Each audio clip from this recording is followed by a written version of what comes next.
This is Kevin Taylor again with the River Valley Democrat-Gazette. It's Media Day, and we're going to visit now with Booneville head coach Doc Crowley.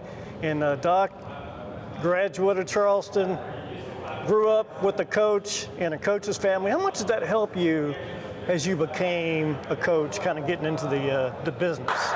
Yeah, it helped a lot. You know, I was around it my whole life from when I was 6, 7 years old. You know, was a water boy for almost every Charleston team until I played. So knowing what to expect and being around two-a-days, how the process works, all that stuff, and getting to know a lot of people really prepared me for, you know, kind of where I'm at today.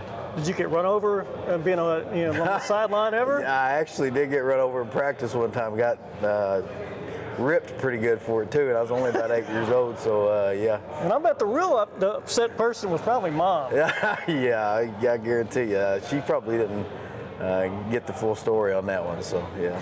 So Booneville, and we've talked about this many times. Man, the tradition. The kids it's born. You just kind of know you're going to win. So what do you do to maintain that success and that drive? A lot of people ask that. We're very fortunate. We have 6 coaches on staff, and 4 of the 6 are Booneville graduates. You know, and have played at Booneville and have been very successful at Booneville. And those guys know what it takes to be a Booneville Bearcat, and they do everything they can.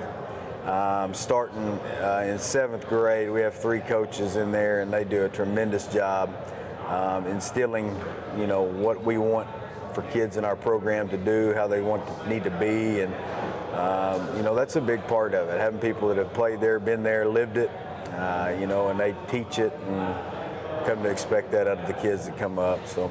You've got some key players back. You also got a new quarterback coming in, although he's not really a rookie. Right. But Dax Goff, what kind of athlete and what kind of person is Dax?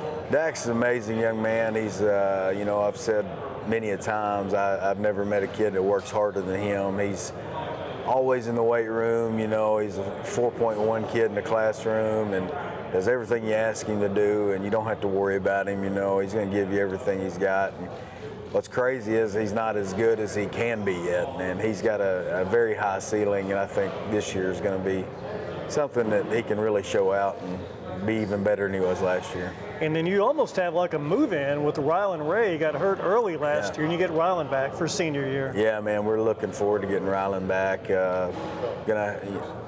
Missed him a great deal last year, his vocal leadership for us, but you know, this is the last year we're going to have a Ray in the backfield at Booneville, so we're going to cherish it and enjoy it for a while and make it last. And Rylan's dad, the famous Gator Ray, so there you go. Absolutely. Holy cow. You got only 5 guys back, only 5 starters back on defense. Is that a concern early? You got a hard schedule. Yeah, I mean, we got 5, probably looking maybe 5 to 6 sophomores starting on the defensive side. So yeah, that's a concern, especially going up against, you know, Camden Fairview 5A semifinalists, Harding Academy 4A finalists. So, you know, we know they're probably going to exploit some things we need to work on, but that's okay. We want to be ready for football in December, and I think we'll get there. But yeah, we're going to have a lot of young guys on the field on both sides of the ball. What's it mean to coach in Booneville? And a lot of tradition, not just with the kids, but with the coaching staff. You go back to the great Doug Schill, won a state championship in '86. Ken Rippey came along and won with Brad West, quarterback, in 2000, and you come in after Scott Hyde. Yeah, it means everything, man. You know, I have a lot of respect for those guys, and I'm very fortunate to be where I'm at. There hadn't been, you know, I think 5th head coach and I don't know how many years. You know, there's not a lot of turnover. It's a great place to be, and Coach Hott, you know, taught me a lot. I'm very thankful for him, and yeah, it's just a great place to be. Traditions, everything. The community's great, and it really kind of makes your job easy. There's some pressure, but you know, community and everybody that helps you support you and everything, they make it pretty easy on you, so it's great. That's it. We want to thank Doc Crowley for talking with us today on the River Valley Media Day. This is Kevin Taylor. Thanks again to our sponsor, Arvest, and have a great day.